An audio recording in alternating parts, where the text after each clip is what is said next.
जाबिर बिन अब्दुल्लाह अंसारी इरशाद फरमाते हैं कि एक दफा सरकार मदीना हमारे पास तशरीफ लाए और फरमाया, अभी अभी मेरे खलील जिब्रील अमीन मेरे पास से तशरीफ लेकर गए हैं।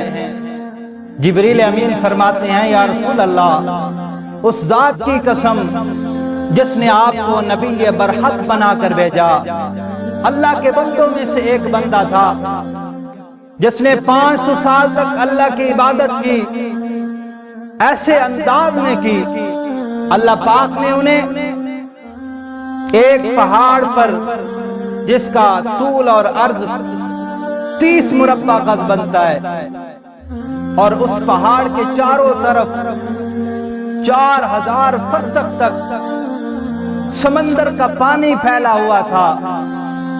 और अल्लाह ताला ने उस समंदर में उंगली की चौड़ाई की मिकदार मीठे पानी का चश्मा जारी फरमा दिया। और अल्लाह ताला ने पहाड़ की एक जानिब अनार का पौधा लगा दिया।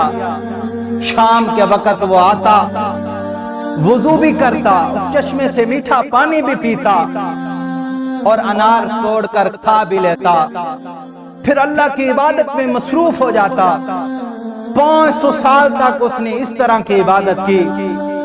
फिर एक दिन वो बैठा, उसने अपने रब से एक दुआ की, ऐ मेरे परवरदिगार, ऐ मेरे खालिक व मालिक, जब मुझे मौत आए तो सजदे की हालत में आए और दुनिया की कोई शाय मुझ पर मुत्तले न हो, मुझे कोई नुकसान न दे, और इसी तरह मैं सजदे की हालत में पड़ा रहूं कि यहां तक क़यामत आ जाए। जिब्रील अमीन फरमाते हैं, फिर इसी तरह हुआ। और फरमाया, जब हम जमीन से आसमान की तरफ जाते और आसमान से जमीन की तरफ आते तो हम बराबर उसे सजदे की हालत में देखते। जिब्रील अमीन अर्ज करने लगे, या रसूल अल्लाह, अल्लाह ने मुझे इससे अगली बात का भी इल्म दिया है कि जब कल क़यामत के दिन इस आदमी को सजदे की हालत में उठाकर अल्लाह के हुजूर पेश कर दिया जाएगा, अल्लाह इरशाद फरमाएगा कि इस बंदे को मेरी रहमत की सबब जन्नत में दाखिल कर दो। बंदा कहने लगेगा, अल्लाह, मुझे अपने अमाल की बुनियाद पर जन्नत में जाना है। अल्लाह ताला हुक्म फरमाएगा कि मेरे फरिश्तों, मेरे इनामात का हिसाब भी लगाओ और इसके अमाल को भी गिनो। फरिश्ते जब हिसाब लगाएंगे, अल्लाह ताला की एक आंख और उसकी बिनाई वाली नेमत उसके 500 साल की इबादत पर गालिब आ जाएगी।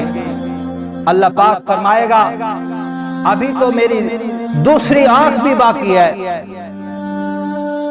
अल्लाह पाक इरशाद फरमाएगा, अभी तो मेरी नेमत वाली दूसरी आंख भी बाकी है, और तेरे जिस्म के 360 जोड़ में से 359 हिस्से भी बाकी मौजूद है।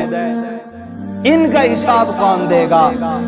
अल्लाह ताला हुक्म फरमाएगा, इसे जहन्नम में दाखिल कर दो। फरिश्ते उसको लेकर जा रहे होंगे, खींच कर जहन्नम की तरफ लेकर जा रहे होंगे, तो वो बंदा पुकार उठेगा, ऐ मेरे अल्लाह, मुझे अपनी रहमत के सबब जन्नत में दाखिल फरमा। अल्लाह ताला फरिश्तों को हुक्म देगा कि इसको जहन्नम से वापस ले आओ। अल्लाह के हुजूर पेश कर दिया जाएगा। अल्लाह पाक इरशाद फरमाएगा, मेरे बंदे, तुझे किसने पैदा किया? ये तेरे अमल की वजह से था या मेरी रहमत की वजह से था? बंदा पुकार उठेगा, मेरे मालिक, ये महज तेरी रहमत की वजह से था। फिर अल्लाह ताला फरमाएगा, ये जो 500 साल तक तुझे इबादत की तौफीक दी है, ये तेरे अमल की वजह से था या मेरी रहमत की वजह से था?